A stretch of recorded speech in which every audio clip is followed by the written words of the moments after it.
All this time, days go by, flowers they bloom and die. You make my dreams come alive. You make my whole world alright. You're always there, wanting the best for me. My best friend, holding my hand again until the very end. When you smile, you make my life worthwhile. You make my dreams come alive. You make my whole world alright. You're always there, wanting the best for me.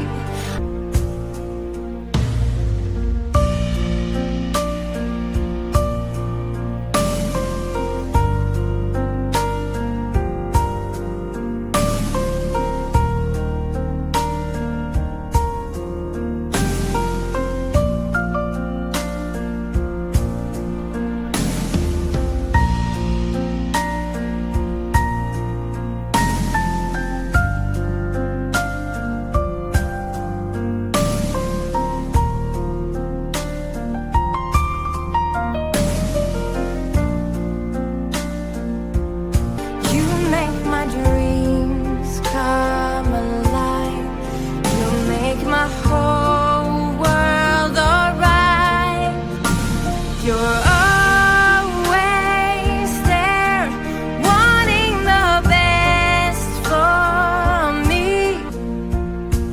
Yeah, I think it's clear to see we're still in love.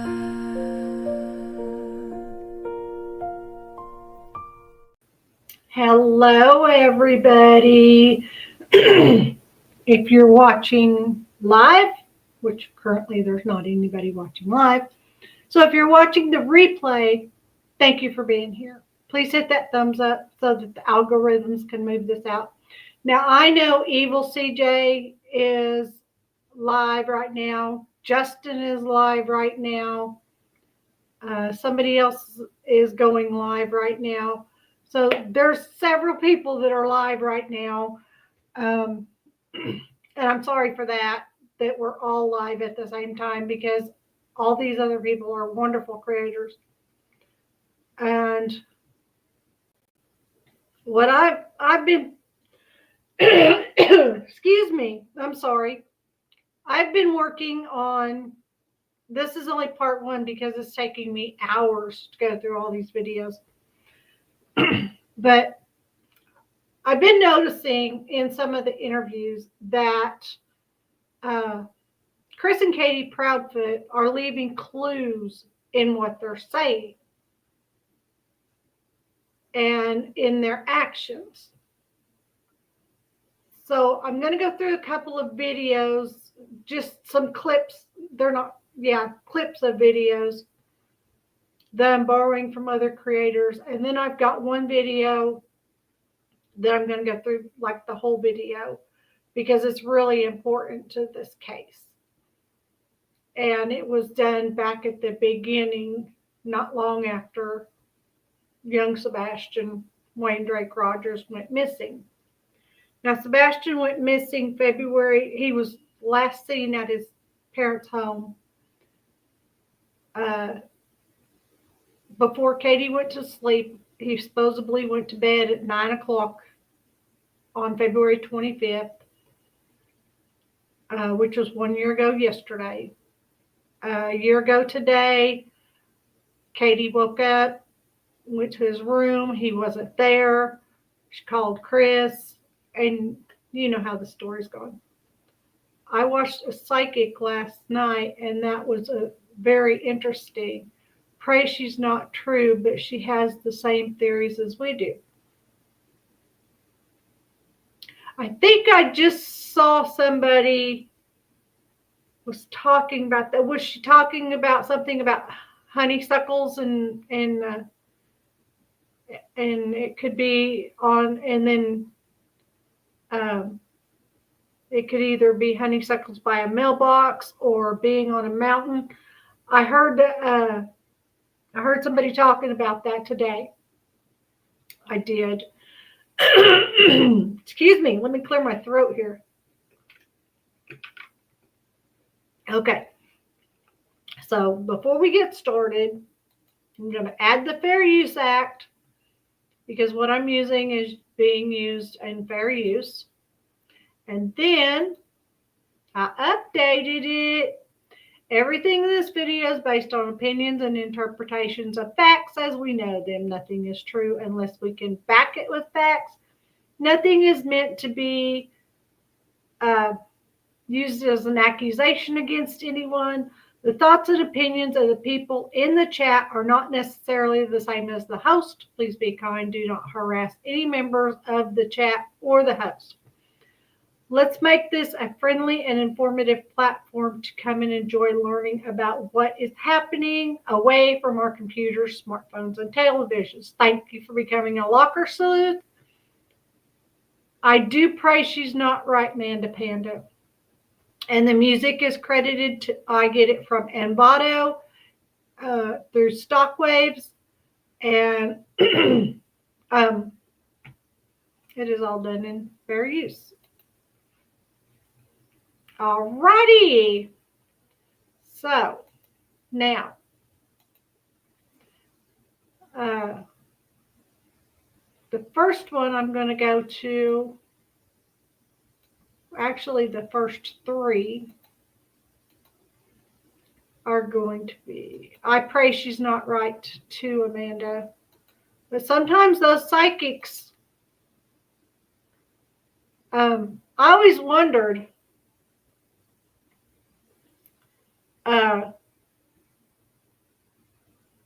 how can a psychic read somebody who is still alive? I think in order to get a reading from somebody as to where they are and something like that, I think they would need to be. I saw that on the show I was watching today. She did. Okay. Manda Panda says she found some people that were alive. Okay, I'm going to give credit to the Dutchess.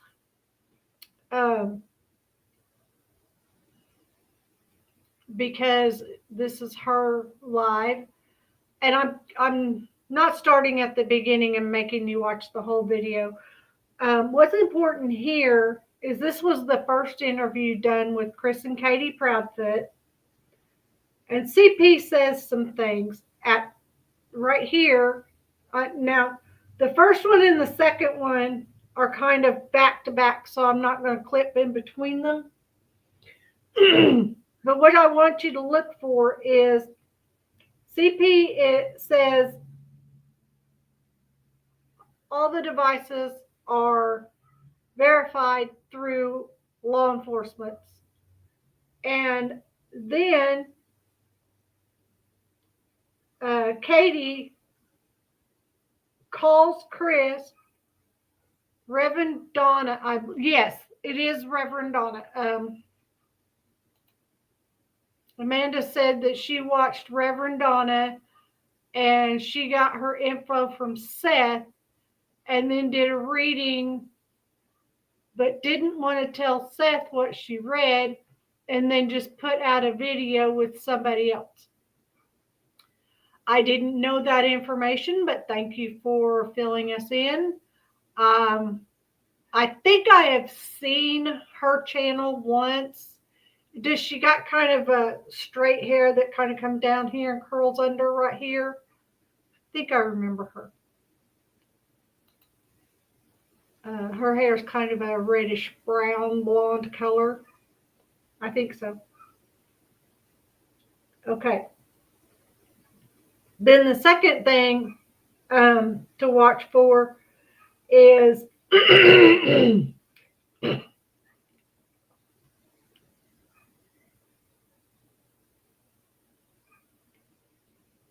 I think so. I think so. I have some tarot cards, and I've been once in a while I'll play with them a little bit, but every time I turn a card over, I have to look in the book to see what it says because I can't remember it from the last time I messed with I have 4 decks of tarot cards now. Not that they're evil or anything like that. One moment, please. I have a phone call.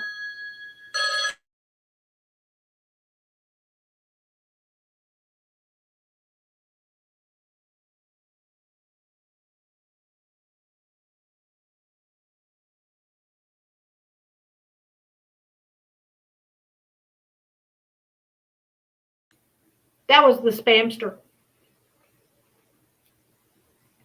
Anyway. Oh, yeah, I watched a interview about that video, and the lady was I just watched it just not 10 minutes ago. Well, maybe 15 minutes ago. But yeah, she was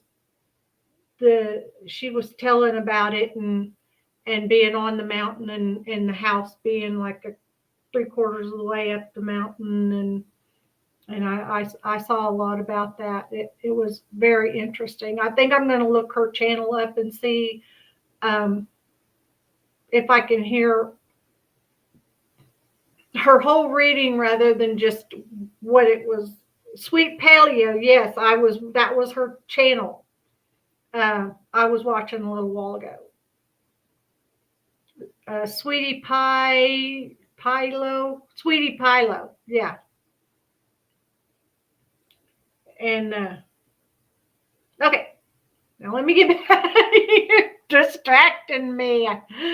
Okay, so in the clues, the first one is Chris keeps saying he's a lot of times, and you'll see going through this whole series. I don't know how long the series is going to be because I've just got number 1 done. But he says it's verified through law enforcement. It's verified through law enforcement. He verifies things through law enforcement. And then the second part is like right after that, like just 2 minutes after that. And then Katie calls Chris. He said immediately they call the sheriff's office. Well, we all know now, when that interview came out, we didn't know. But we all know now that there were 30 minutes between the time Katie called Chris and the time he called the sheriff's office. What happened in those 30 minutes? And then Chris says the case is one to be studied. Why is he so adamant about the case being one to be studied? Okay, let's listen to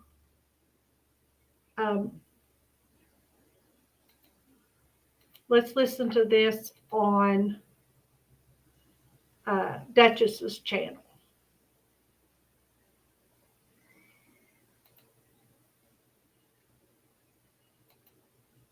Oh, I did it again. Darn it. There we go. That's better. All right. Mom, you fell asleep on the couch about 10 o'clock, but you said that Sebastian went to bed at 9 p.m. And then you got up off the couch and you went to bed, and you said that was around midnight. And nothing was unusual at that point. Everything seemed okay. There's that. Okay, Chris is going to interrupt Dutchess and change the situation. I do believe he told Seth that. Amanda Panda says, I think he also at one point said we wouldn't find him. I think I didn't hear it come out of his mouth in any interview yet, but I do believe that he told Seth that. So I'm not I'm not sure. I hope I do find that information. It's actually a piece of, so to make something very crystal clear, so that way Okay. there's transparency across the board. Okay, he started to say there's a piece of information missing.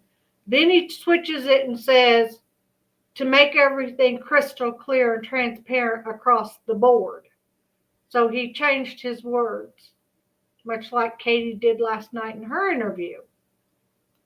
Me and the mom were on the phone at 9:43 or 9:46 in the evening. We stayed on the phone for quite some time. The call logs have been verified by all. The call logs have been verified. I do not think he knows what transparency is either.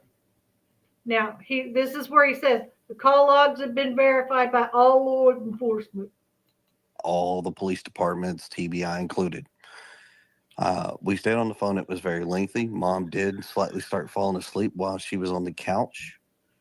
I had said, hey, you need to wake up, put the dogs up, go to bed. Now, mind you, that was right around midnight, just before midnight or right around midnight. Mhm. So then mom does go to bed.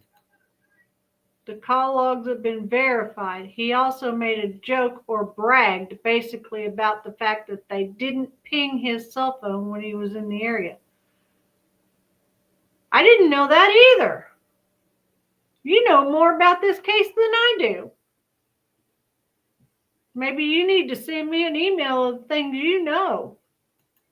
And wakes up early in the morning to go wake her son up, get him ready for school. And now we have a worried mom who can't find her son in the house. Mom made an effort to look and search several times. Thank you. Mom has called me at the time and asked me, she was like, I can't find him. I was like, do what? She goes, yeah, I cannot find him. I said, well, hang on. I made the phone call and reported it to the sheriff's department because that's what we're supposed to do. See? She said she can't find him, and then he called the sheriff's department. That is just totally what we found out later was misinformation. And within 10 minutes, the sheriffs were dispatched to the location.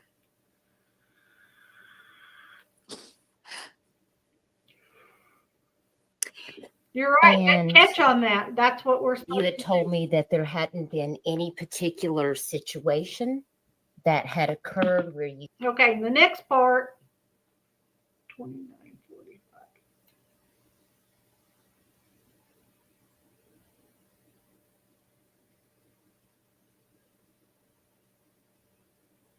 Okay.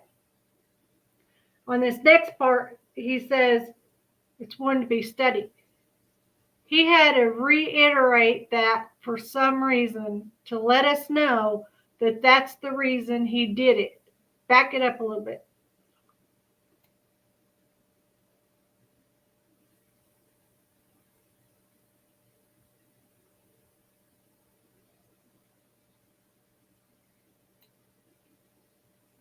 And I said, well, hang on. I made the phone call and reported it to the sheriff's department because that's what we're supposed to do. And within 10 minutes, the sheriffs were dispatched to the location. Yep. He had to reiterate because that's what we're supposed to do. Okay, we're going to go to 29. I'm going to go 20. I can't stop at the exact second, so we're going to go a couple seconds early. Sebastian want to suddenly leave the house. And you told me, well, that's the $1 million question that everybody wants to know. All the detectives, they've all asked that same question. What is it that happened that caused him to leave the house? And I know you must be so worried and so concerned. Is there anything, if Sebastian were listening to this live stream right now, if you knew that he was out there, what would you want to tell him? That we love you and to come home. I mean, it's pretty simple. This boy has a very large family that everybody is asking the question, where are you? We love you, and please come home. Yes.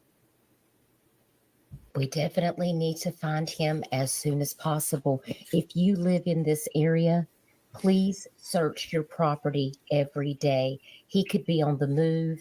Just because you've already searched your property one time doesn't mean that you don't need to continue to search your property on a daily basis just to be sure. If you have a lot of land, it needs to be searched, just to be sure, because he may be lost.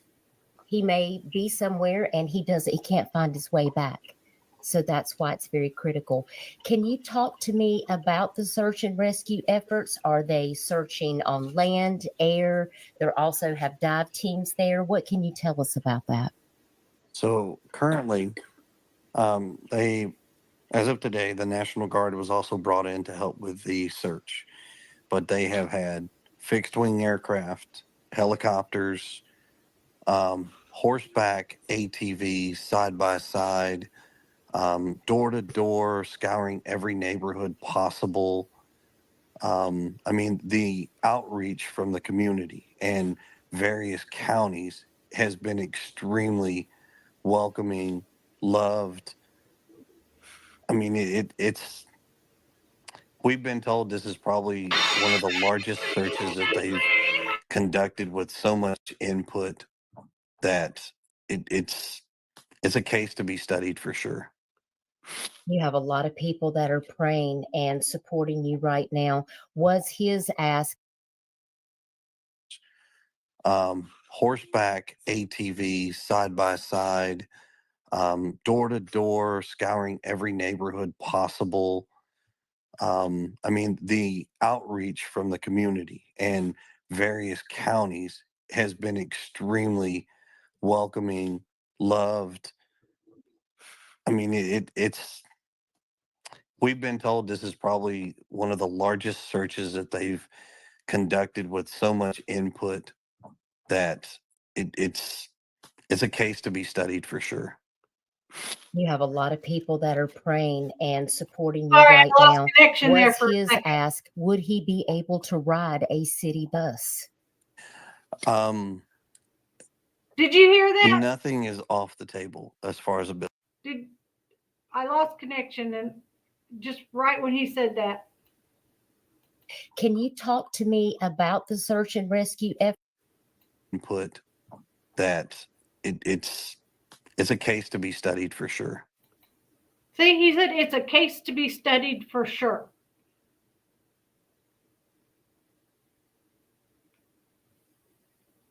I don't understand why he said that.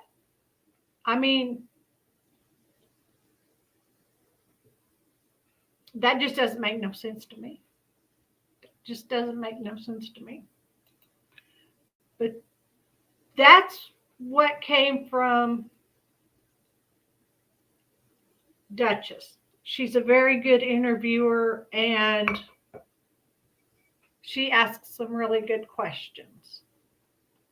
The next, I got two short little clips from Chronicles of Olivia from an interview she did with Chris and Katie. And what I want to get from that is she's going to ask a question. And before Katie can answer, Chris is going to interject and he's going to say, everything is on the table. What I can tell you, or what I will tell you, something like that, everything is on the table. And let me just.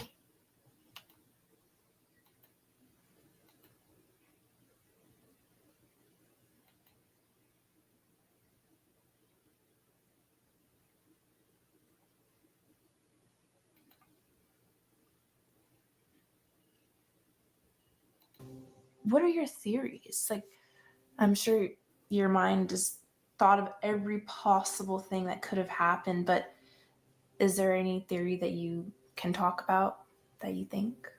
What I can tell you is with all law enforcement, with everybody that's involved. There's nothing that's been eliminated. Everything is on the table. Everything is being looked at from every possible aspect. Everything from he got out and walked away and was outside of the search radius before we started searching to the worst. Yeah. And that's currently where we're at. I mean, See, he said everything is on the table. Why did he put it that way? Why did he have to word it that way? And then Katie said everything from he walked out to the worst. Okay. I think there's clues in there. He's leaving clues. And then the next one is also from the same interview, just a little further down the road.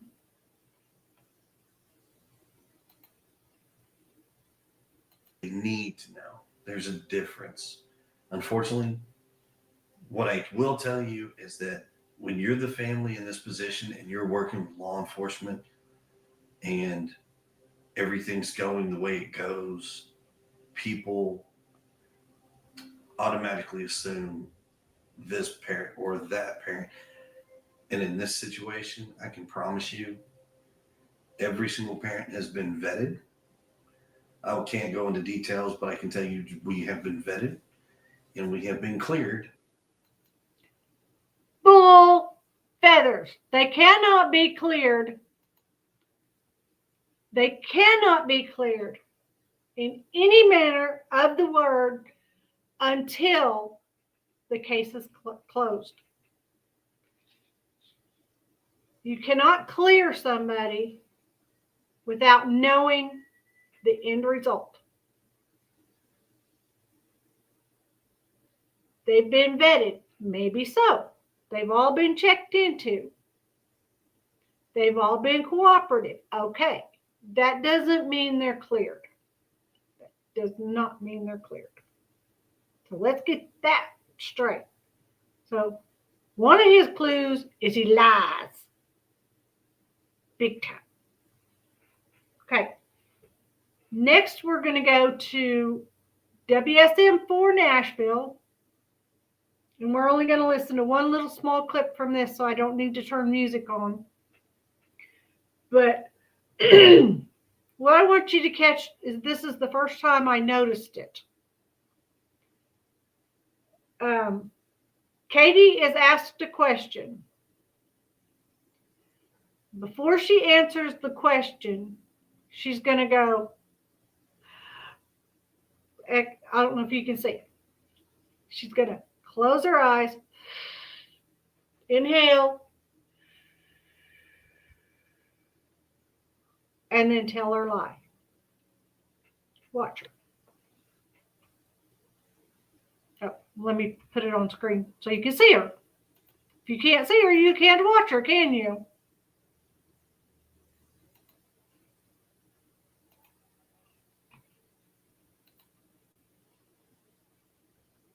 He's never run away before. I don't know why. I don't know why he walked out that door. You see, Sebastian didn't walk out the door on his own. Let me back this up just a second. And she's going to say it again. See how she closed her eyes? I don't know why he walked out that door. I don't know why he walked out that door. I mean, he's a good. That's a clue. In my opinion, that is a very strong clue because she does it in several interviews. She even did it last night. If you noticed, when she's talking about Sebastian's birthday, she said he would have, then he turned 16. It's a clue. It's a clue. At first, when I first started watching the case, I thought that that was a signal that she was sending to Seth that she was about to lie. But then I realized it's just a signal that she's about to lie. So the next one is from the behavior panel, and I do need to turn my music on for this one because it's like an hour long.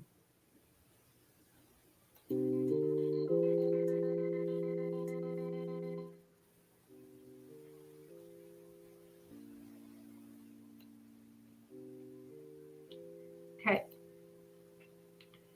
And what they're doing is the interview we were just watching where I made the comment that Katie goes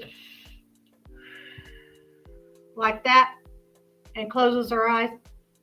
This is the interview, and these 4 experts, they're behavior experts, and they're going to go through that interview and they're going to break it down and they're going to discuss clues that they find in the video. Okay, it's already full screen. See if I can scroll it up just a little bit. Okay.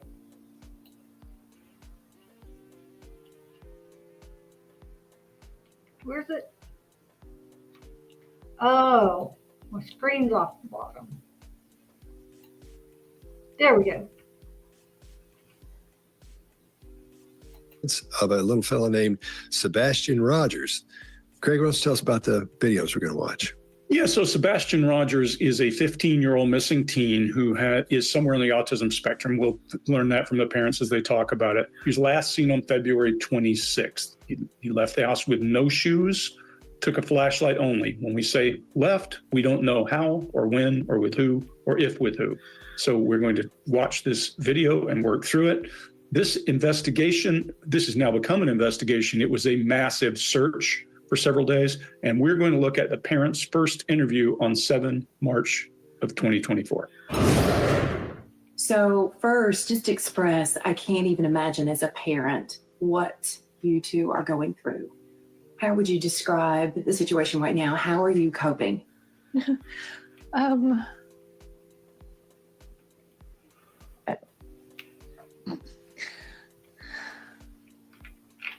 We're on a constant roller coaster ride of helpless and hopeless and many other emotions all in one, and it's a never-ending roller coaster. It doesn't stop.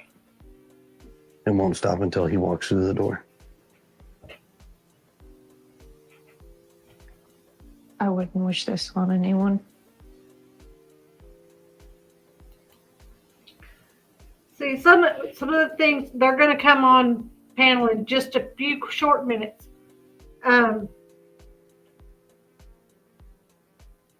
Because there's really too many clues to say watch for.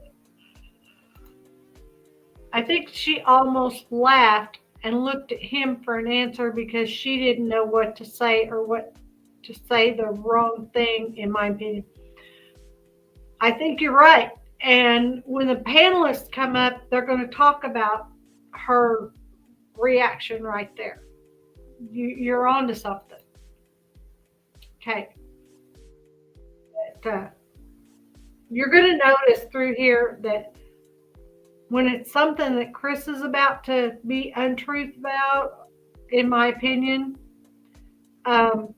he's going to do this lip pursing thing, that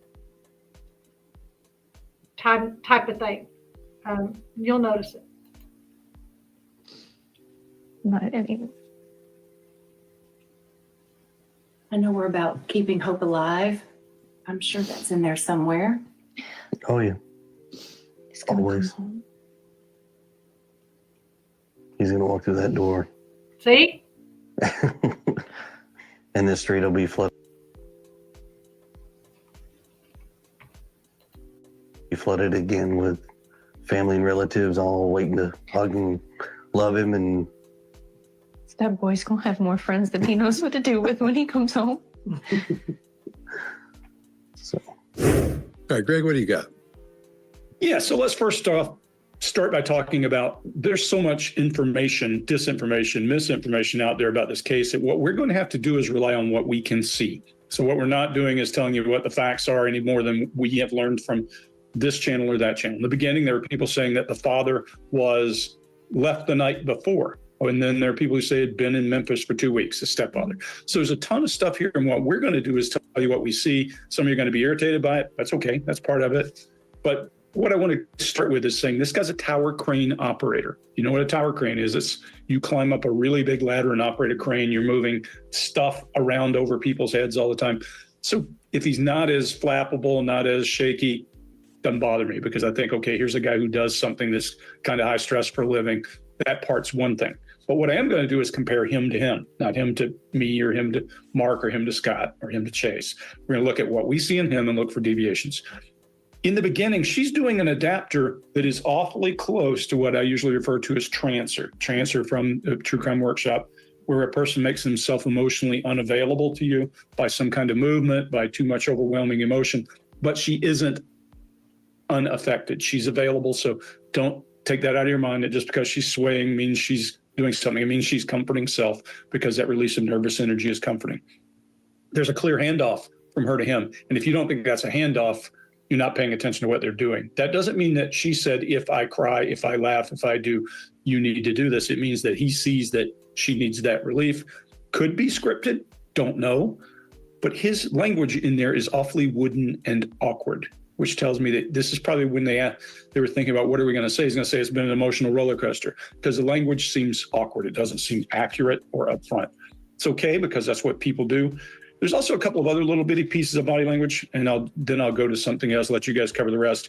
But he does that's fair, body language when he's asked the question that he should have considered about, I forget exactly what it is. Oh yeah, when she says, there's still hope, right? And he's like, oh yeah, there's hope.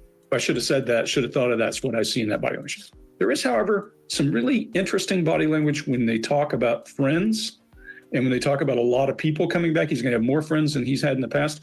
And her lead into that, the stress on that word friends makes me wonder, was there some kind of an altercation about his access to people that she feels guilty for? She feels something about, because that comes up pretty strong in both their body language and in her stressing of the body language or of the word. Chase, what do you got?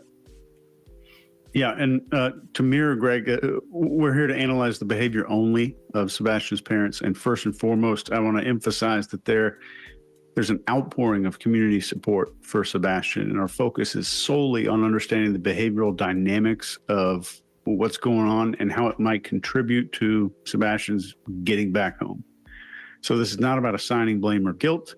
So we're just doing an opinion here to help in any way that we can. So with this rocking back and forth, I think it's a self-soothing behavior that people very often exhibit when they're under a lot of stress or they're going through some high level of anxiety. It's a way for our body to comfort itself in the absence of external comfort. And then there's a smile when she turns to her husband here. And this is likely disbelief, not some kind of joy or happiness about the moment. This is why we talk about context and when those behaviors occur. It's so important. And for now, I'm just going to assume it's baseline until I see more with this rocking and stuff. And when she says he's going to walk through that door, or no, he says this, when he's going to walk through that door, there's a lip pursing behavior right there, which is a little unusual. We see this kind of lip pursing. And this is most often a nonverbal sign of disagreement or disapproval. Means he's telling a lie, in my opinion. And sometimes it's like a person's holding back something they don't want to say, or they're expressing doubt about what they just said. And they're not looking at each other, and they're not responding to each other's statements. And I think this could be a sign that there's no rehearsal, but it could also indicate there's something going on between them, like some emotional drama, which I'm sure there is, especially if Sebastian's missing and they're both innocent.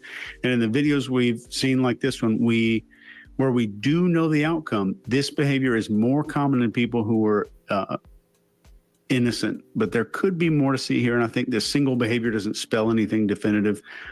I'm not hearing his name mentioned yet. But if I hear minimal mention of a missing person's name, which you've heard us talk about before, and there's no other indicators, like big piles of indicators that indicate deception, it's just a data point. So I keep that in my back pocket until I see a cluster of behavior. Scott, what do you got? All right. Thanks, man. I agree with you. I'm seeing a lot of the same things you guys have seen so far. But right out of the gate, there's a little something with each of them that bothered me a little bit. Like we were talking about before, doesn't mean they're innocent, doesn't mean they're guilty. Nothing. I'm just telling you what I see. We're just telling you what we see. He shows no emotion. I'm gonna let this play for just a minute. My neighbor's dogs are out and my cat's outside, so I gotta go let my cat in. Toward her whatsoever. It's a flat effect and no grief, no concern. And he looks really rested. And so that rocking she's doing back and forth. We see this throughout all the videos we're going to see today. What we'll look for during this, pay attention to this, is fascinating the way this works. You'll see them rock in tandem a few times, especially at the beginning of the first one to answer. As she's rocking, he'll start rocking with her. So he's matching her rocking. And I'm sure, like what you were talking about, Chase, the emotional thing between them is she may have just sealed herself off. She's probably in such a big upheaval of emotion. She's short with him. He's trying to be cool because she's worried about a kid, is what I would think. That's what I took out of that. Her eyes are red. She's not rested. She looks like she should look. And that upheaval emotion that we see, she's suddenly reliving that horror. I always talk about that on here, how we're not seeing that. So that's one of the things we're seeing with someone who we haven't seen with people who aren't innocent. She's got a new Kleenex. Now, if you remember, the last person we looked at that was crying and all that stuff, constantly wiping their eyes and doing their nose with the same Kleenex. And it's just this balled up little ball. Hers isn't, it's new. And notice how many times during these videos, she doesn't wipe tears and she doesn't wipe her nose. She only does it a couple of times because those are the times that she needs it. People who are faking this usually are under the impression, I should have tears coming out, so I'll keep doing this. And notice when she uses that Kleenex here at the first, where she just does it on the top of her nose. So I thought that was interesting as well. Not saying she's innocent, not saying she's guilty, but The tandem writing is what I caught, but have experienced that with. Oh. You mean a rocking? Okay, that's what I was going to say. Do you mean rocking? Yeah. But they said that's a self-soothing mechanism. And you know the rumor that went around about Stephen Crabtree, and he's one of the people that's now a good friend of theirs. So, do we know? That's a good hypothesis there. these are just things that I'm noticing anyway. And then she's not looking at him at all. Doesn't look at him at all, but he does look at her as they go through. So, all right, Mark, what do you got? Yeah, very much the same. Look, time has passed since they had, notified the police, and this interview is happening. Maybe as much as, what do you think, Greg, like 8 days or something like that? 8 days, 9 days. Yeah, around about that. Around about that. Okay, so look, it's time for them to organize a story together if they wanted to. So, look, they could organize a story together. What they can't organize is the synchronicity of their movement. That choreography would take a lot of rehearsal, and it's consistent. She rocks back and forth 3 times. He breathes in and out. There's this waltz timing going on throughout. You can't rehearse that stuff. They're absolutely in synchronous movement. That would suggest, just as you're saying, Scott, that there is a shared experience, a shared emotion. If there wasn't anything shared, it would be very hard to organize that subtle synchronous level of one thing. movement. Did that answer your question about that? You asked that. You made that statement just before Mark started to say what he started to say. One thing I did miss, though, was that they do look at each other in that one. I for a second, I thought we're looking at number 2. They look at each other for about 2.5 seconds on this one. So sorry about that. Sorry to jump in, but I had to make sure I said that. Sure. They also talk about hope. You know, Chase, to your point of there is something unsaid.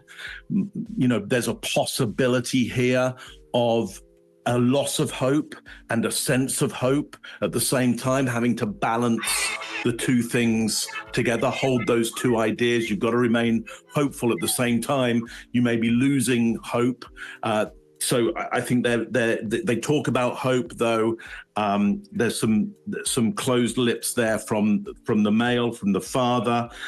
He uses the idea of that boy rather than maybe she does as well. We're not often throughout this going to hear Sebastian named, often called that boy.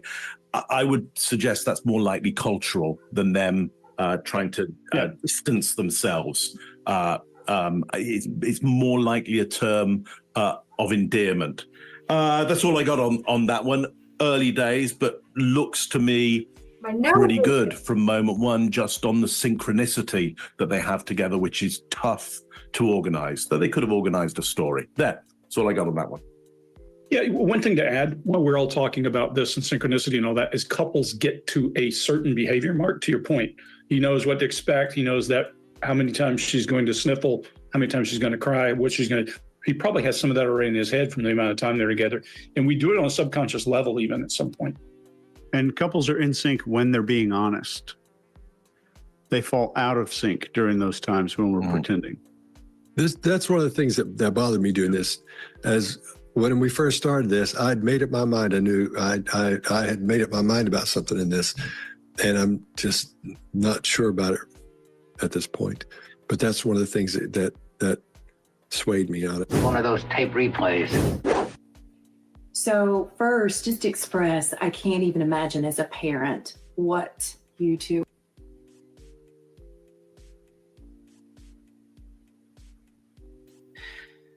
Everything was pretty normal. When I told him to go to bed, he did. He said, "Good night, Mom, I love you." Said goodnight to his puppies. A little bit later, I wound up going to bed, and when I woke him up for school, he wasn't there. So in your mind, that's usually around what time? When do you normally wake up? Around 6 o'clock? 6. So were you instantly thinking something's wrong, or were you like, he may just be already in the shower? I took a second and walked through the house looking for him in case he'd gotten up and was trying to get breakfast or something, because he did that sometimes. About 3 minutes in, give or take, I was on the phone with my husband. I said, "I can't find him." He said, "What do you mean you can't find him?" I said, "He's not in the house." You're going to see that Chris doesn't show hardly any emotion towards Katie at all right here.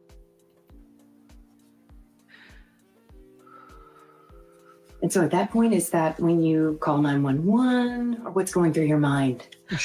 While we were on the phone, and I was asked. See, she shook her head yes that they just called 911 right after she did that breathing thing. I'm going to back it up just a second. About 3 minutes in, give or take, I was on the phone with my husband. I said, "I can't find him." He said, "What do you mean you can't find him?" I said, "He's not in the house."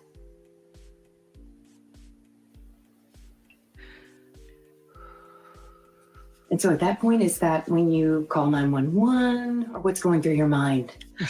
While we were on the phone, and I was asked, like, is he on the other side of the bed? Why did he cut his hair off? I think at this point he still has the mullet. It's just back behind, because you can kind of see it right there. Right there. Normal places he may be in the house, and he wasn't. So I was like, okay, well, hold on a minute. And immediately after that, we called the sheriff's department and made the report. I ran all over the house, outside, inside. I looked in every closet. Within minutes, they were here They responded within minutes, and here we go. All right, Chase, what do you got? There's one line in here that got to me when I was watching it, and it's when I woke him up for school, he wasn't there. Reminds me of a sheriff in Texas who said, "It'll kill you big enough to die." No, she went to say yes, that they immediately called the police, but they didn't. Yeah, he cut her off because she was about to lie. I mean, in shaking her head yes, she had did that breathing thing, and then she shook her head yes, and that was a lie, and he cut her off. You're right. Before she was able to answer. So some strange wording, but it's an outlier. So let's look into it. This could be habit, the way that she speaks and references this action, and this could be indicative of him being present or being there. I'll let you decide if you feel like jumping to something right away. A lot of people feel good about doing that. At this point in the clip and in the videos, I'm not seeing a typical amount of behavior here that would make me suspicious. And at the 8-day mark, they're still expressing some signs of hopefulness, which is good to see. They're looking at each other more here, as I would want to see. They're more willing to look away from the interviewer and connect during these critical parts of their recollection. And the stepfather, is detailing going through a search of the house comfortably with added detail that we'd expect to see in innocent people. And in a case of somebody who's guilty, I would more expect to see that somebody would not want to go backward from the 911 call to add more details. And if you notice, that's what happens here. They go backwards. So he's comfortable doing this. It's a good sign. And when a piece of a story comes out that's rehearsed and false, the story is, it's super hard to go backward. And often you'll see people are more likely to be guilty, feeling this internal pressure to continue down the path of what makes them comfortable. And what makes them comfortable is something that they've rehearsed. So the father's using comfortable hand gestures that are timed with his speech. The mother is using her eyes and head comfortably to illustrate searching the house. And earlier, we talked about the mother's rocking back and forth and that we need to pay attention to it. This part here is where I wanted to look. And when there's a critical part of a story coming out that's deceptive, this takes up so much mental energy to be deceptive that the body would stop rocking to focus the mind on the story. She keeps rocking through it. And what I'll be looking for from a profiling perspective is when the rocking stops. Blink rate, gestures, facial expressions, and movements are all in line with somebody being truthful and honest. One big thing to notice is that there's no focus in either of them on managing perception and exaggerating the sadness and grief. Those are the two big things we see in just about, I think, maybe 100% of these videos. Manage perception, exaggerate the sadness and the grief. We're not seeing those two big hallmarks. Mark, what do you got? Yeah, when I asked him to go to bed, he did, and there's a little bit of an exhale of laughter around that. So a release of tension around that. My guess is, and I'm speculating here, is you've got a male here reaching teenage, more testosterone, therefore more obstinate on the spectrum as well. So that can exacerbate the routines and you know, the sense of risk as well, doing things that are more risky. Obviously, we know that levels of testosterone, as they go up, we see less risk in the world. We'll take more risks the more testosterone that we have going around our body. That's why if you're a male, and a male will have a propensity on the aggregate to create more testosterone than a female. Not every day, but most days, if you aggregate all males together. And that's why you will pay more for your driving insurance, especially if you're anywhere between 15 and 23, because you see the world as less risky the more testosterone you're creating in your body. So just a little behavioral thing there of we've maybe got a male here that is seeing less risk in the world. And so it's interesting to the mother that she asks him to do something and he does it. So, no blame though to the child. He's not a runner. He's a good kid. He's not mischievous. Often in examples where we do see parents involved in some way or holding back information, there will be some level of blame placed around the kid. Here, we've got no level of blame. Look, let's just look at the male here. We're not going to see grief in the forehead here because the guy's wearing a cap and he's shaded as well. So we're not seeing some of the areas of the body that we would like to see if we're to see grief, if grief is there at all. I don't know whether it is or not. We may see it in other parts of the face, but we're not going to see it in the forehead here. I don't know why. There's a deep exhale. I don't know why he walked out that door. Deep exhale there. So there's clearly a pause there before why he walked out the door. What's that about? I don't know. I'm not a mind reader, but clearly there's a pause for thought about the idea of him walking out the door. Is it a pause for thought about the possibility that he was walked out the door in some way or taken out the door in some way? I don't know, but certainly there's a pause. There's a moment taken there. Greg, what do you got on this one? Yeah, Mark, interesting. You bring up the whole, we can't see his forehead, so we can't tell if there's grief. But I do see something interesting in the beginning. I see a grimace, kind of a grimace in his face and a deep swallow. We usually associate those with really strong negative emotion, usually. Now, it could be something else. But we just came out of the last video and into this one, so it's related to that last question around the kid. So I think it's still there. His blink rate is really low. I think part of that is his baseline. If we watch, he does a flutter occasionally, but when she starts to bring up so many people, I think this is a hot button for him. We'll find out later. When she does that, his blink rate jumps. It pulses right through the roof. And he goes into internal voices. She's talking and mills his hands. Now, here's where people automatically say that means he's lying. Well, for us, it means something's going on in his head. He's milling his hands. We don't know why. We can see it. We can't see his hands. We know he's feeling stressed, but there's a missing kid involved. Mark, to your point, we don't know their relationship. We don't know any of that. One interesting and odd part of body language to me that does occur. She says, we had a really good weekend. And he's down to his left in internal thought and disengaged with his eyes. And then he raises his head and nods yes. Well, if he's not home, how does he know what that was? Or is he just supporting her is the question. So we'll look for a pattern of that, looking for where he's trying to endorse something versus just supporting what she's saying. We really can't tell. And I agree with you, Mark, when the mother laughs about he did go to bed, he's been defiant. Clearly, you can tell that. And here's an interesting one. I've tried to find out whether he was home, whether he was away at this time. She says, I went to bed. I, not we, I. So interesting. That means, sounds like he wasn't home. She would have to be very thoughtful and use the pronouns if she was going to cover that. And then let's see.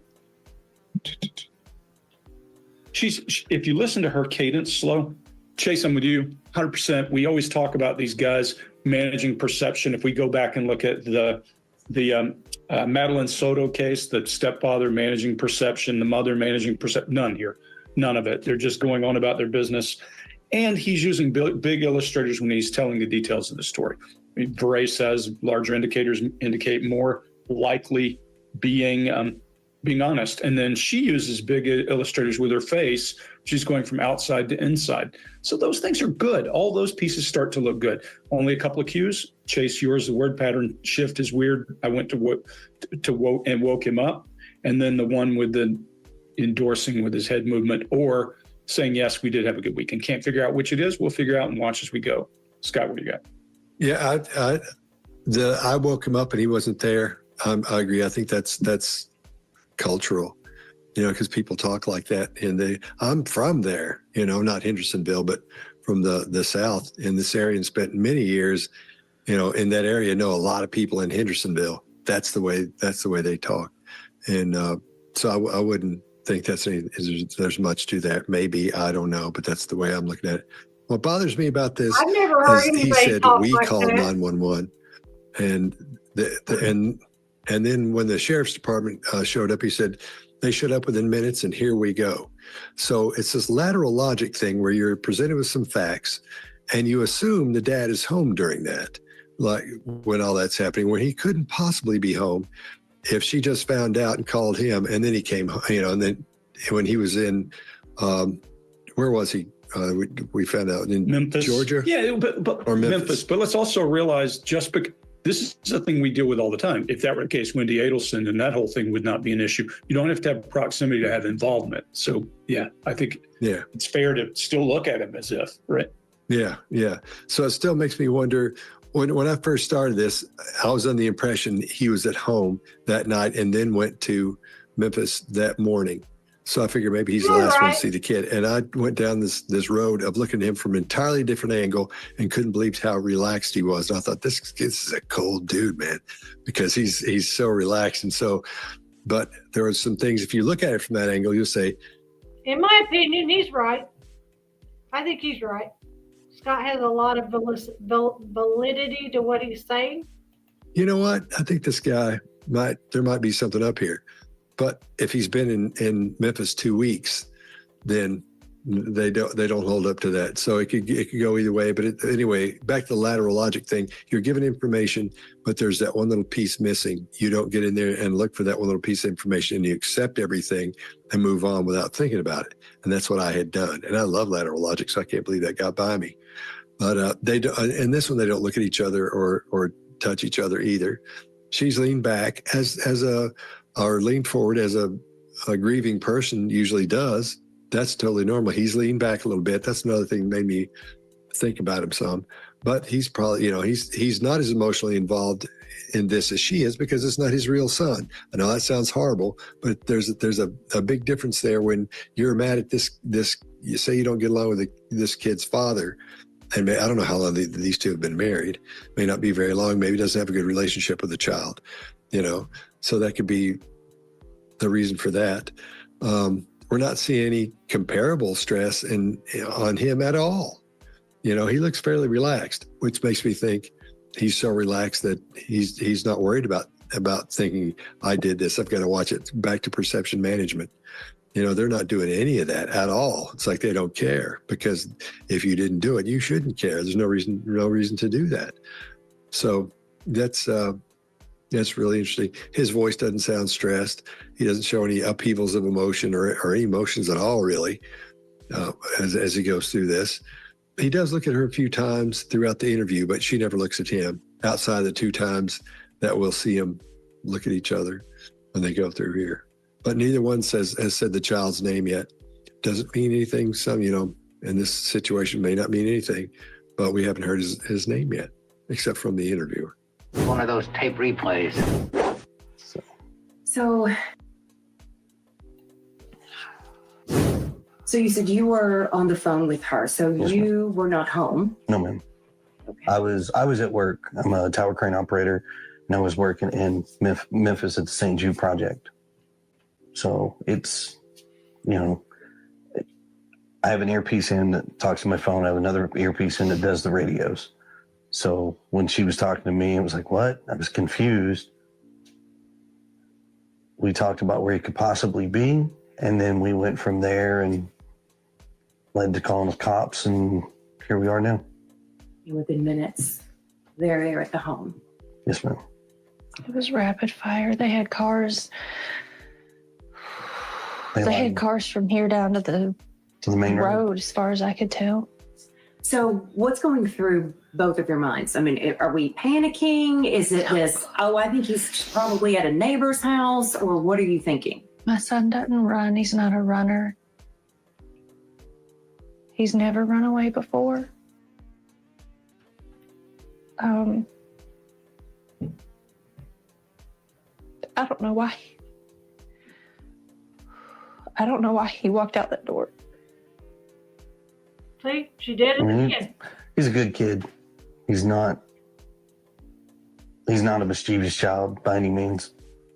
But there's answers to questions that have no answers, or questions with no answers right now that we are searching for desperately. And we just don't have that. Chase, what do you got? One thing I would really expect to see with these questions that are being asked is what we call target locking behavior. And this kind of pairs in with something called confirmation glance. And this one behavior I've seen in somebody who's guilty every time they have this behavior. And it's typically during two super key points here. And the first one is when a super critical question is being asked that can help them to shape their perception a little bit, when their innocence can be displayed. Second is during and just after their answer to make sure that the interviewer believes it.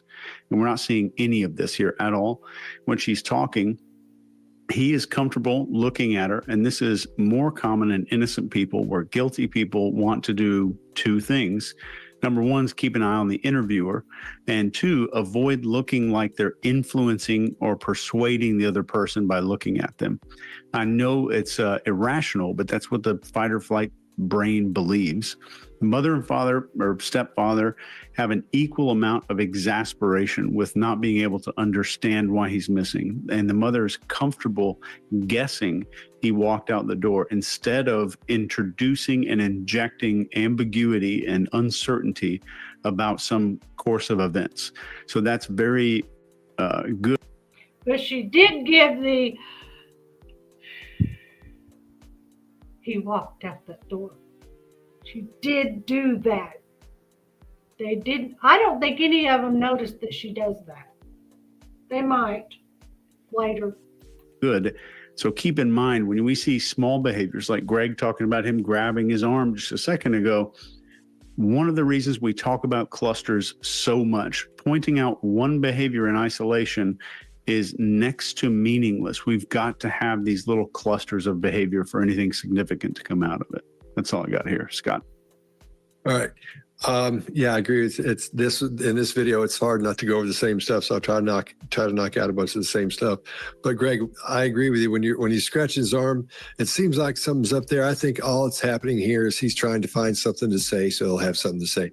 I don't think he's a big talker when it comes to, tell us what you think about so and so. I don't think he's one to drone on and on. So I think for each one of these situations, he's just looking for something to say.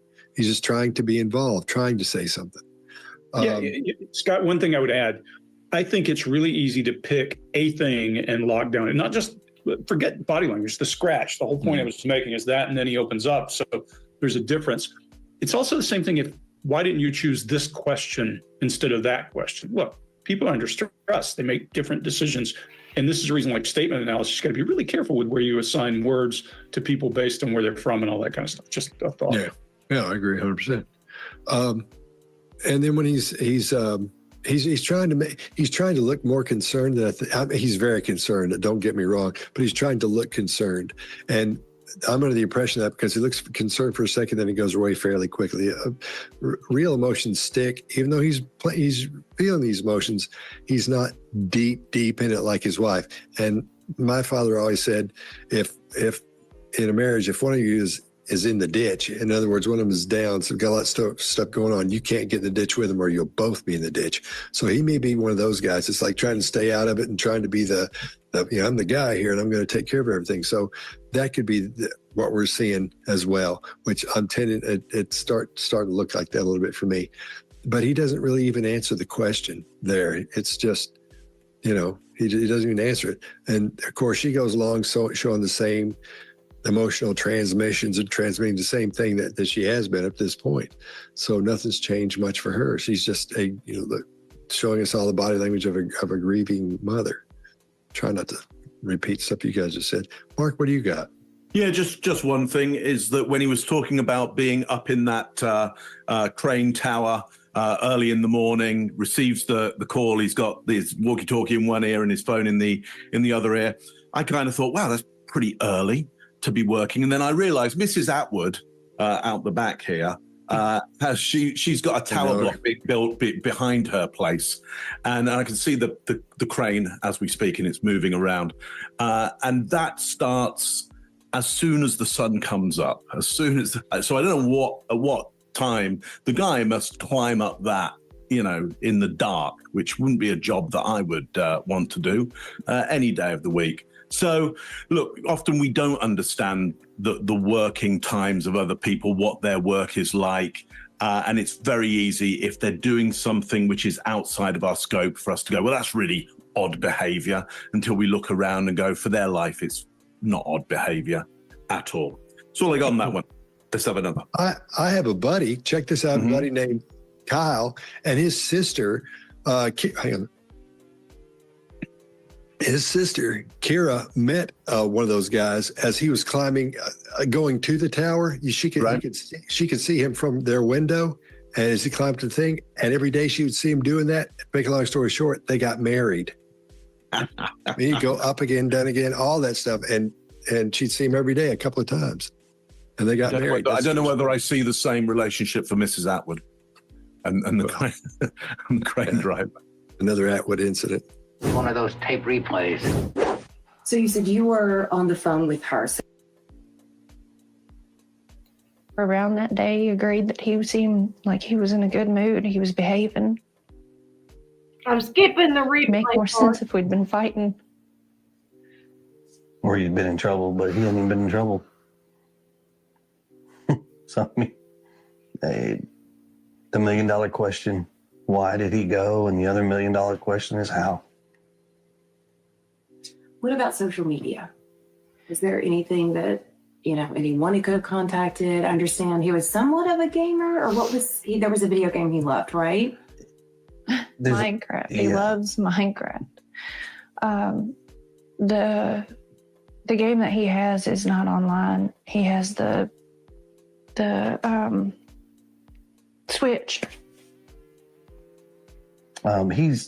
We don't, because of how social media can be, he doesn't have accessibility to communicate with folks on internet. I mean, we have a firm belief that we just don't feel that right now he's capable of having that kind of responsibility. Mm-hmm. So, I mean, his phone is locked down, his computers, his gaming. He doesn't have a gamer tag. He doesn't have online capabilities with games.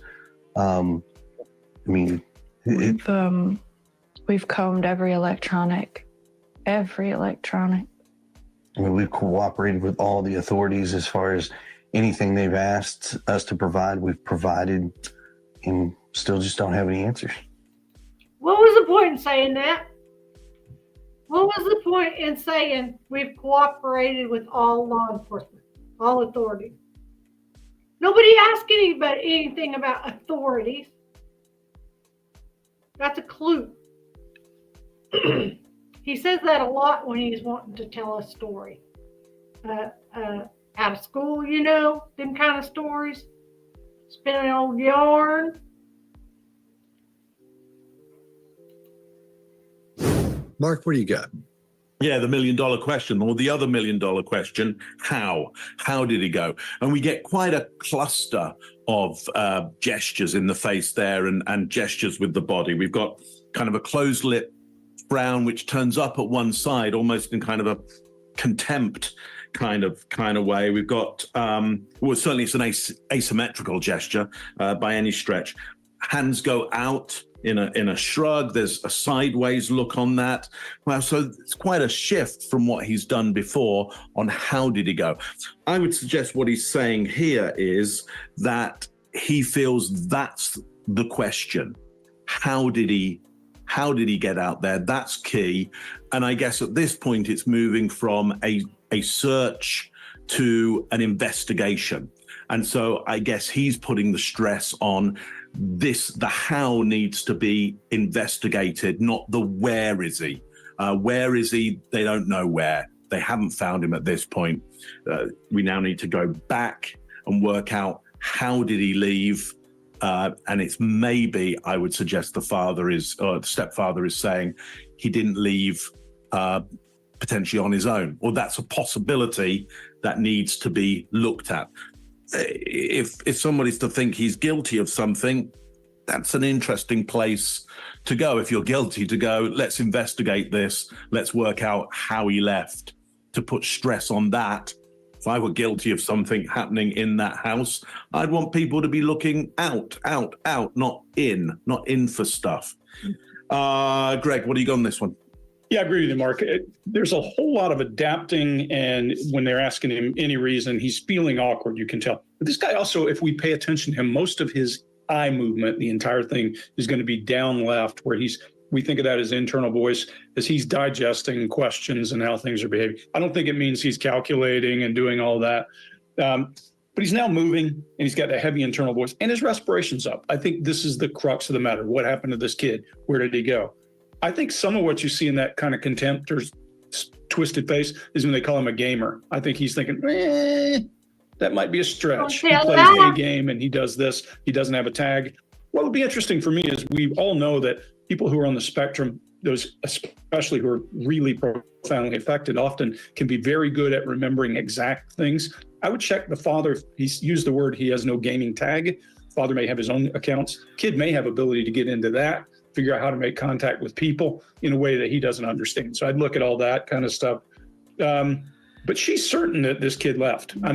She appears to be certain. Now, we all know that when someone is missing, it's a lot easier to think that they left than they were abducted or somebody did something to them. So it's always a way of holding out hope. Chase, I agree with you earlier with his pursing lips when he was saying he's going to come home. We're going to see a little bit more of that later. I think this guy is a very practical, very pragmatic person in appearance, and maybe that's where he's at. But the dad's then goes to internal and emotion, as they're starting to say, how did he get out? That's when, Mark, I think you're seeing all that behavior. Like, I don't know, how would he get out of here? And I agree, he wouldn't come into my house and look and see if you can find how he got out. That would probably be the last place you want to go.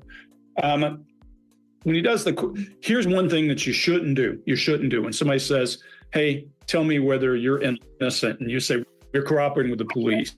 That doesn't look good. It doesn't look good. And that's the one thing, one of the first things I saw about this in the beginning was a little clip from him on one of the news channels that says, we're cooperating with the police. That immediately gets your hackles up and you go, well, we better go check and find out what's going on with this guy. Scott, what do you got? All right. Yeah. When talking about the father, she says, about the real father, she says he talks to his son on a regular basis. Now, a lot of times you'll see that and go, oh, it's something wrong. But I think the mother and the father, obviously they're divorced. There's probably a little rift going on there. So when she's talking about that, she probably calls him his son. Yeah, you come get your son. You do that. That could be, it may not be, but I think maybe that's why she's using that instead of saying the child's name. He's adapting with his hands, and she's still rocking, and he gets in sync with her for a second. But his breath rate goes up, and it's fairly heavy for a second. But because I can't decide this one, like I told you before, I'd gone down a whole road that I've got more information. It's like there's no road there, and his eyes are darting around. So that makes me it puts me a little off there for that question there. Then he looks at her again, and she never looks at him. Then he adds another cornball answer to that $1 million question. And the same thing for the second $1 million question. What happened and how, where'd he go and how? My question would be, what happened and where is he? But, you may not think like that along those lines when you're in that position. And where did like you were saying, where did the question about cooperating with all the authorities come into play? Where do we hear that? He just threw that in there. I didn't see any place to even spark that as he went through. So maybe he's, I don't know, maybe he's worried about that. I can't really tell. But his so far his innocence has been in question here. So why would he add that? That makes me suspicious there. And then again, toward the end, they start sinking together as they're rocking. Chase, what do you got? Yeah, I agree. And when he says it make more sense if we had been fighting, this statement is really revealing. There's a good chance parents who were involved would be far less likely to bring up any mention of fighting or anything negative. They tend to default to pretending that everything was perfect, nothing bad ever happens. The dad also mentions him being in trouble, which is also a good indicator that he's genuinely missing here, because it's not trying to pretend to be perfect. There's a strong confirmation glance after the mother says the word switch, and she's looking over to him right at that moment when she's talking about the Nintendo machine. This is most likely to see if the reporter, or she looks to the reporter to see if the reporter knows even what that is, because it's probably still a foreign object to the mom. So she's making sure the reporter knows it. Then they're talking about not having the answers. This is common. They're not introducing finality, complexity, or ambiguity into the situation. There's a huge difference between being at a total loss for what happened and what we've seen in other videos where the parents speak in terms of the case being unsolvable.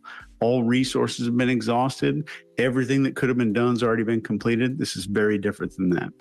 So their behavior overall is apathetic and sad and not concerned with displaying emotion and managing perception.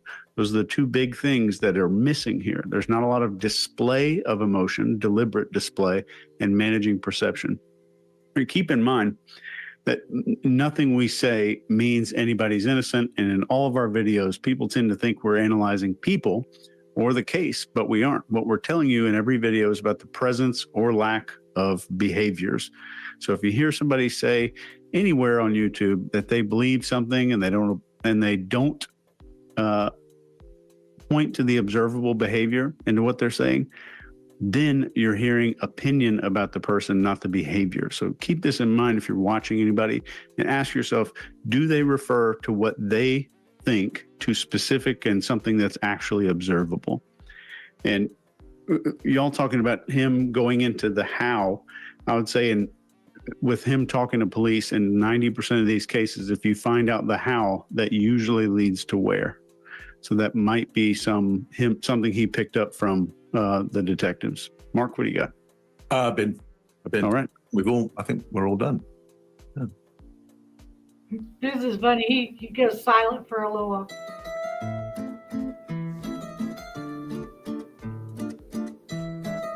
I'm going to skip this because it's like 5 minutes long. All right. Yeah.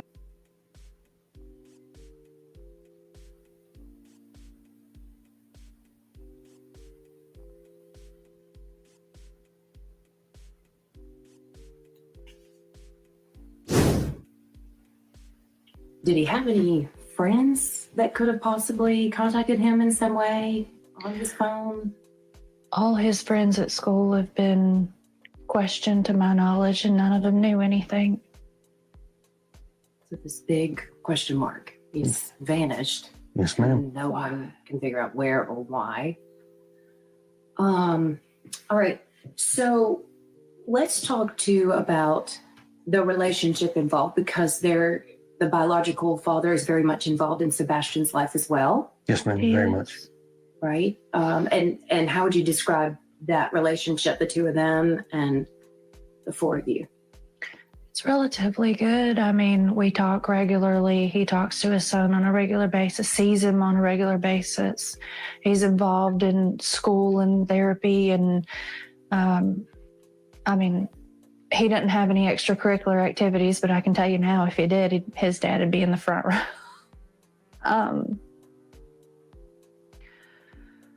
In two different households, and the communication between the three of us is great. I mean, yes, we're just like every parent. We all have our disagreements, but in the end, we come together as a team and we work and we come up with solutions that as we best see fit. I mean, I'm almost in contact with him almost daily. All right, Greg, why don't you go first? Yeah, so this one I'm only going to cover a couple of things. If we want to talk about the relationship between the family, there's certainly something going on here. But anytime you get a family with a step parent and all that kind of thing, there's going to be some kind of disagreement. But if you don't believe it, he tongue juts when they're talking about how good the relationship is. She uses a qualifier relatively, and she does pursed lips. So there's something going on between them. There's some baggage back and forth. It could be around, I read that he's pretty stern about the use of the cell phone, and he says that here, says that we don't allow him to use it freely and that kind of thing. There could be disagreement with the father about that. And then you get to this baggage about where a child lives. So I'm not going to read anything into it. I'm just going to say you might even get different opinions from the father than you're getting from the stepfather and the mother, because that's the way relationships work out. You don't tell me. And then I've recently read that Sebastian was supposed to move back in with the father at the beginning of summer. Look, while we're at this, let's stop for just 1 second and say, do anything you can. Go look at posters of this kid, push these posters through your social media network, do anything you can to help people find this kid, whether he's safe or whether he's not safe. Let's get this kid some help right now and do as much as you can. Social media is a powerful tool. Broadcast this across everything you own, and we may actually get some help for this kid. Chase, what do you got? Totally agree. So the stepfather here seems to be eager to grab onto this big question that the reporter brings up, of not being able to find where he is. And since we aren't seeing clusters of other behavior, I think this is more likely out of a desire to appear innocent, which, keep in mind, you still see in innocent people who logically understand that they're probably a suspect. Then how would you describe his relationship?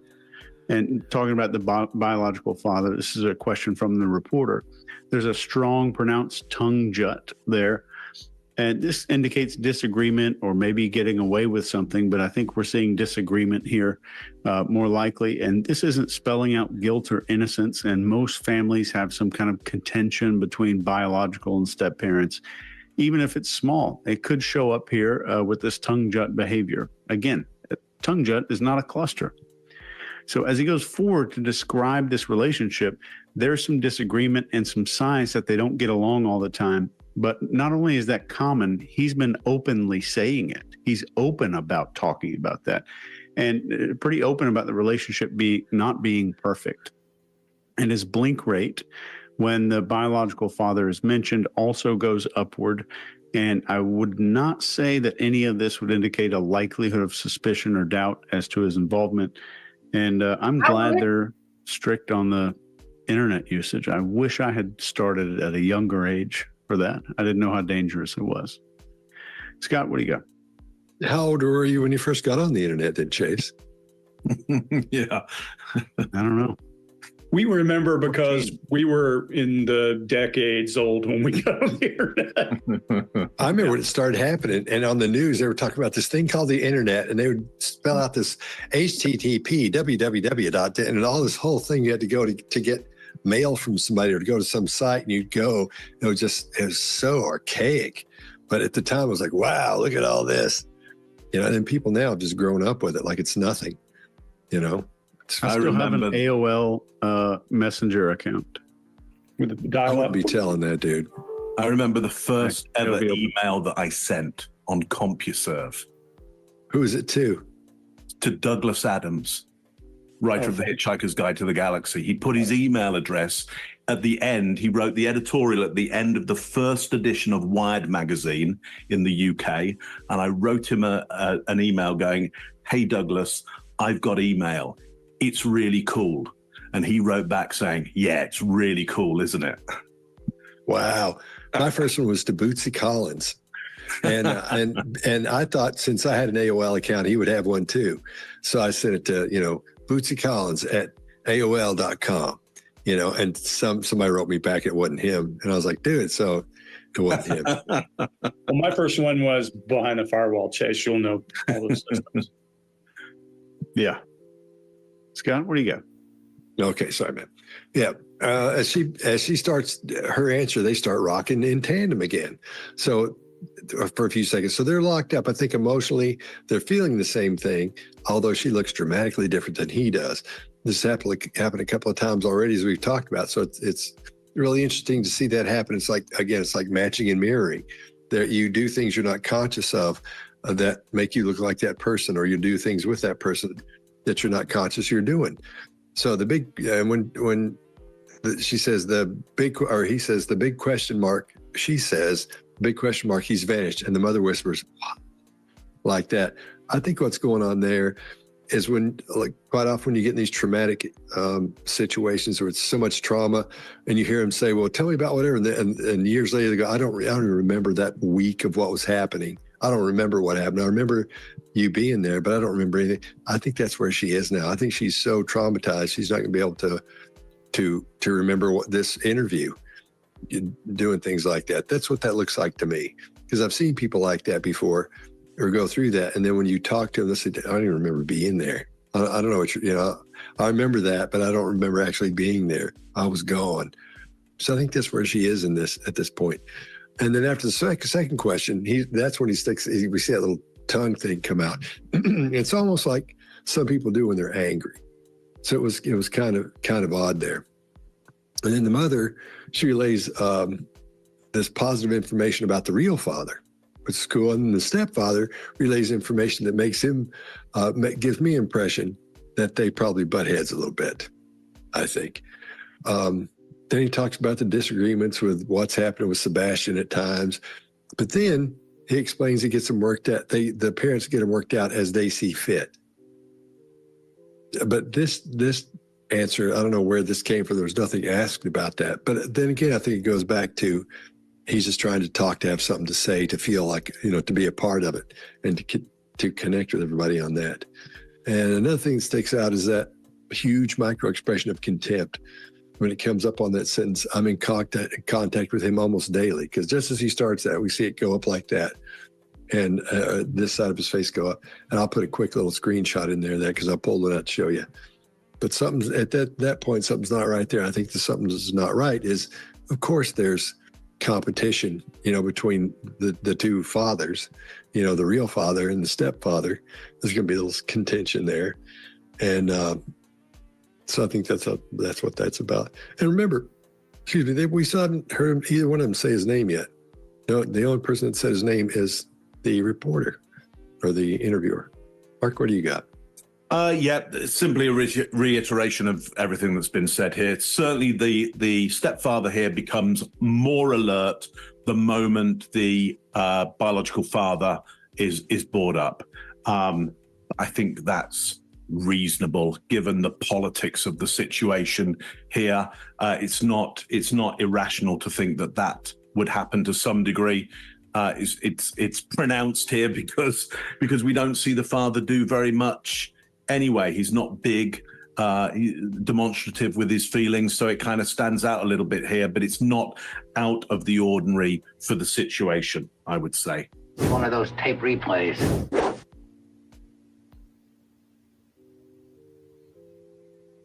You got both. Sorry. Did he have any friends that could have possibly come together as a team, and we work and we come up with. Year he was, I did this many laps. I mean, I've got t-shirts where they would write on his back. Every time the kids went around, they'd mark a mark on the back and they'd keep running. And he just had marks all the way across his back. He likes playgrounds. He hates being dirty. He don't like being dirty. Yeah, he's not your tomboy style child where he goes outside and plays in the mud. He loves animals, but he's terrified of bugs. Oh yeah. Okay. I mean, even a fly, and he's like, All right, Chase, what do you got? Both of them are expressing truthful recall when they're listing all these things that Sebastian likes to do. They speak about him in present tense, like he's still around. This shows us a couple of things. Parents who know the disposition of a deceased child are more likely to accidentally default to past tense when referring to them. And parents who speak in past tense about a child who aren't involved can show that there's a finality to their feelings, like they no longer have faith in the child returning. So all the expressions here are genuine and unforced. And when they're both of them discussing his likes and dislikes, they're comfortable. All the facial expressions, the gestures, the movements match the syntax and the timing. They speak about all the things in present tense with genuine joy. And parents who are involved with a disappearance, even if they can look back fondly on a child's behaviors, are still having to manage perceptions and maintain deception, which keeps them from being this fluid and unconstrained in their descriptions. So this fear of being discovered mutes and muffles these expressions that you're seeing right here in this video that look very genuine to me, at least. Mark, what do you got? Yeah, the same. Look, very positive comments around the child. Only one negative one, which is about him being stubborn, which is then kind of laughed off, I think, in a very natural way. To be positive about him, and there's every reason why a child on the spectrum reaching teenage years is going to become more and more stubborn often in their behaviors. Not every child of that nature, and not every child, but there is a possibility that this will be a thing for that family at the moment. They get really animated about the Sebastian's love of music. Clearly that is a joy for them. It's they're proud. Both of them, they're proud, especially the stepfather, I think, shows that real engagement with the son around that music piece. There's clearly, they're proud of his love of music and his engagement with the music. And I think the stepfather seems to show some kind of strong relationship with the son around that music piece. Not the kind of thing that I would expect from two people who've been involved in some kind of crime around the child. Again, do I know that to be true? No, not what I would expect. So you'd need to give me lots of other evidence for me to see that would show me an alternative to this. Show it to me so I could see it, hear it, touch it. You know, we want evidence to the contrary, not just possibilities and ideas and imaginations around it. Greg, what do you think? So let's first talk about clusters of behavior. And we always say you need cluster of behavior to indicate deception, but that's not the only thing clusters of behavior can indicate. You have to look for clusters that are positive, clusters that mean something else. Bingo. And there's a great one here. The stepfather's all locked down. He's in internal voice and his eyes zone out. They go out of focus. That means he's thinking to himself. He's inside his own head working. What's consuming him? You could automatically assign guilt to that, but it doesn't necessarily mean guilt. Uncertainty, other things, we can't tell that. What we can see is a cluster of behavior around to ask about the child. What we would expect, and you both have just hammered this one, but what we would expect from a person who is trying to hide that they know the child is dead is not happy when they think about the weirdness of this kid who has all these, 14-year-old kids are mostly weird because they're trying to figure out what being an adult is while they're still a child. And this kid has got a lot of that. And they're amused by that. So he comes out of this absorption, this focus, this internal dialogue with a smile when they're talking about him being stubborn. Yeah, he's that. And you see all of that happiness. We know that a person who knows someone is passed, if you lose a child, you may never get back to the point you think positive things when that child is brought up or when you think about the goofiness of things they did. But you certainly wouldn't be okay with it right now. Good indicator. So clusters can be good or bad. We can see the person consumed by something and he doesn't come out of it into a negative, into a perception management, into one of those tools that we think people who have injured somebody or hurt somebody have. And he uses great illustrators when he's talking about, he loved music here, he loved music here, Pearl Jam to look at that all these things together. So all of these pieces, and then real smiles as they talk about bugs and his panic when he would see bugs, they're amused by that. All those things are a cluster that usually would indicate that this person's not involved. So I'm going to call that one out loud and clear. And Mark, to your point, can I be wrong? Sure. I'm not 100% right. If you think you're 100% right as a body language reader, you have no clue what you're doing.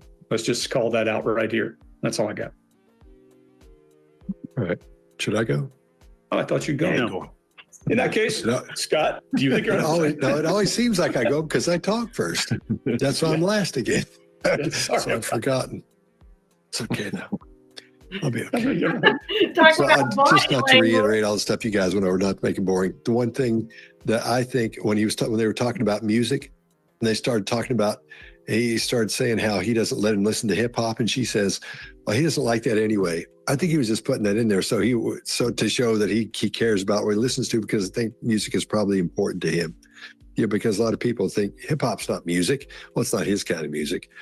But it may be one of those things where he doesn't want that kid out repeating what he said, in something that's rap, but he may just talk it and get his hind end busted. One of those tape replays.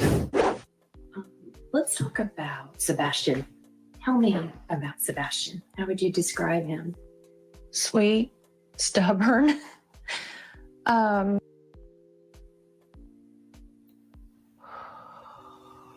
Oops, she did it again. Yeah, he's not your tomboy style child where he goes outside. Sebastian was able to watch this, and maybe he's watching this as it airs. And if he is, what do you want to say to Sebastian? What do you want him Here to she do goes for you again. right now? Oh gosh, that we love you so much, and we want you to come home, and you're not in trouble.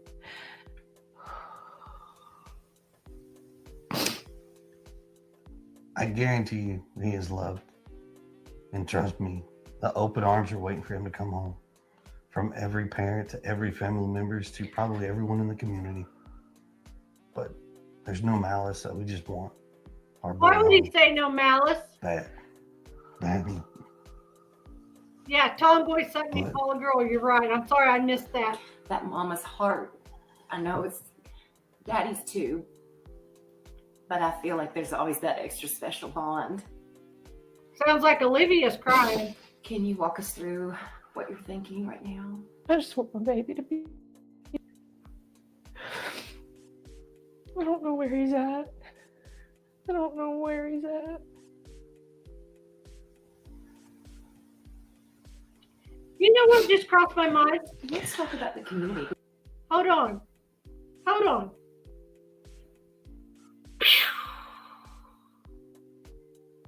My mind is blown. She keeps saying, I don't know where he's at. I don't know where he's at. Okay. If we think about the lights video, okay? So it's speculation, just speculation, that CP and his stepdad came up in stepdad's car and they went to the house, and CP and KP brought Sebastian back to stepdad's car. Then he was taken somewhere. If that's what happened, if she is the one that ran back to the house with the flashlight, she might not know where he's at. If the Proudfoots and the Bowersocks and whatever, if this was part of the plan, they took it. Chris might not know where he's at. If Terry Bowersocks took Sebastian somewhere and they did something with him, Chris and Katie might not know where he's at. Am I on to something? Could I be on to something? If you're watching this in replay, please tell me what you think about that thought. Because I want you all to know, even my church body, I mean, we're all praying. We're all praying for his safe return quickly. What do you all want to say to the community? Thank you. with everything from the bottom of our hearts. I would not have imagined how far this has gotten, but there's no way to repay the gratitude, the love that we've felt from the community, the prayers. But thank you. But from don't the bottom of stop our hearts. looking. Yeah, please. My son is somewhere. This ain't Bring over him until he's home. I'll go first on this one since I've been going last every time, just about. So, I think she gives a heartfelt answer. That's coming right from the heart. That's a mother who's grieving right there, and he doesn't know what to say, so he goes in this cornball thing about the family and open arms and all that. But the thing that bothers me is when he says there's no malice. That's lawyer talk. So, and then he tells, I'll skip that part. So that probably says he's probably spent some time in court. Obviously, he has. And then when he says that, for the reason he would be in court talking about malice, makes me think he might have a little bit of a temper on him. But it's neither here nor there. Well, we know he had to go to. It sounds like he's trying to convince the mother that he feels for the child, and then we see that upheaval of emotion on her, and that's the thing I always talk about. What's missing from someone who is innocent? you see that. And I think that was when she closed her eyes and she's rocking back and forth and talking in a real quiet volume. And then it hits her again, that horror of what's going on. And she almost loses it there. She shakes out of it, and then she ends up putting her hand to her mouth. Now, if it had been fake, I think what would have happened was she would have done that and put her hand up to her mouth at the same time. But it was just, it was not even a thought, but it came up after that. I think we almost watched her lose it. I think we were really close on that. So I think that's real. But I don't think the dad knows what the word gratitude means, but the way he's using it. So I think, again, that lets me know he's just talking and adding stuff in there just to have a lot to talk about. Control the conversation. Greg, what do you got? Yeah, I think this emotion is real. I'm going to probably be a little bit of outlier here. I think the emotion is real. I can't tell you why. I mean, we can assume we understand why. But if it were not real, listen to the interviewer. Now, the interviewer, interestingly, has been using the past tense to describe this kid all throughout the interview because, that's what she does for a living, and she's gotten to that point. When the mother comes apart is interesting because they ask the question, if he can hear you. Now, I'm going to assume that that's because she's taking the gravity of the moment, but also assume if you had some part or feel like you had some part, even if it's just guilt because the kid is gone, you would have that same emotional outburst or emotional release. Because if you think you caused the person to disappear, if you think you did something that caused that kid to run away, and then something happened, you would feel a hell of a lot of guilt. So is it guilt? Is it feelings of sadness just from sadness? Can't tell that. What we can see is it's real emotion, heartfelt, feels it, and you can tell it by the person coming there. There's also one on his side that makes me feel a little uncomfortable, not the malice piece. Well, agreed, that probably is something he picked up from someone else. He says, we just want our boy here, but with a big old tongue jut. That's awkward. Now, that could be, Chase, you brought it up early, that he has a feeling of something, he's trying to project something else, but it's awkward. This is the single most awkward thing in the entire video to me. And it would not be if he just said, we want our boy home, but if he didn't do the tongue jut, I'd say, okay, just one weird pattern of words because he's had a couple. But it just makes me want to lean over and tap him and say, why do you say but? Why? Are you losing confidence in the search? I would make it about something else to get him to talk. But look, guys, this is an emotional time for these two people. It doesn't matter what's causing it. But this area, I would focus on those two just to pay attention and listen to their words moving past this. And we will, and see if something comes back up to give us some indicator. So far, I've heard things like, we heard things about friends, and we heard things around in trouble, around resistant and spat, and so fighting. So there's probably been some baggage associated with this that would cause her to feel something. So I'll give her the benefit of the doubt there and say, Mark, what do you got? Yeah, you're right, Greg. The but is, whatever the weather, is certainly a loss of confidence. What that loss of confidence is about, given that there's a lot of a setup of needing hope, especially at this point, and it could be a loss of confidence around that. I don't know. Could be. It's speculation that I'm having. Okay, so I would say you're absolutely right. The mother is close to not being able to contain her emotions anymore. It's affecting the interviewer now. We hear that interviewer's voice change when the interviewer talks about the community. We can hear that interviewer taking on the same rhythm and emotion as the mother. I would say the father has been in cognitive empathy throughout this, and he's now moving to emotional empathy. He's close to joining in with emotional empathy for the mother, close to having the same emotion.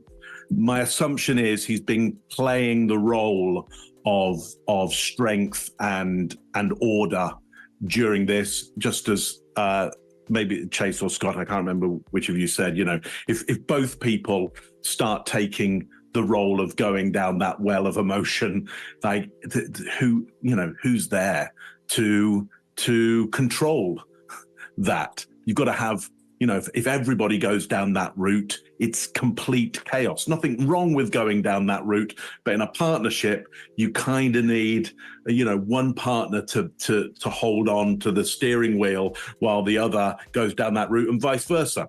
You know, who knows what happens with that stepfather outside of an interview, and what happens with the mother outside of that interviewer. The two roles could change instantly. Here's what I like about what I hear at the end of this. Don't stop looking, and the stepfather immediately comes in with please. Well, for somebody, if we're thinking here that this is somebody who's involved in a crime, you'd never jump in immediately with please. You'd hold back with that. You'd wait and see. This ain't over till he's home, and that stress on home. So look, I think for me, from what I see there, from the evidence that I see in this particular video, there seems to be quite a conflict here between the hope of getting the kid home and a reality at 8 days in as to but you know, what's the likelihood at this point? Statistics never look good at 8 days. Chase, what do you got on this one? Yeah, y'all have some really great points, really insightful points here on this. And I agree, this is what true grief looks like. When the reporter suggests Sebastian is watching, you can see it on her face when she's trying to come up with this. These expressions are almost impossible to fake. But if you're on the other side of the fence and you were thinking of maybe people are really good actors, hold on for a second. These actors that you're thinking of do several takes. They know the script, they prepare ahead of time for the script, and they prepare the emotions to display. And this reaction was instantaneous on her face in response to a question that she didn't know was coming. So when she says, "Oh God," there's the emotional pinnacle of truthful expression and genuine grief there. So just imagining him watching is causing this reaction, and the thought of being able to speak to him. I've watched 1,000 of these things, give or take, and I've never seen a reaction like this in a person who was guilty or involved. Never. And when she's saying, "I just want my baby to be okay," so often we hear people who are involved saying they want answers. Keep that in mind. They want answers to some of these questions. This woman doesn't care about how people see her. She's not managing her words and how she's being perceived. So when you're guilty and you know the disposition of a child, there's plenty of emotional and cognitive room to worry about how to come across. And when it's genuine grief, the desire to manage perception goes out the window. Keep that in mind. You can hear the emotional empathy, Scott, like you pointed, or whoever that was, in the reporter. And you don't hear this in other cases with the reporters, ever. Let's have another. Okay. Allegedly, in my opinion, or whatever it is, with Brittany J is coming on now. Just got the message popped up on my phone. So there was only like 5 minutes left of that. And it was just basically them going through, repeating everything they said and everything you said. So, yeah, after she said, "We just want our boy home," or he said, "but," with the tongue jet, there wasn't really much after that. So, what do you think? What's your opinion? I will do some more research. I'm going to try to change my intro video. Still trying to find one that is shorter and better. And one that I won't get a thing every time I send up a thing that says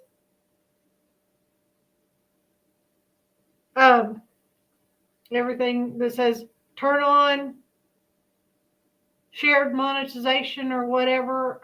I don't know. I don't understand it. Anyway, that's neither here nor there.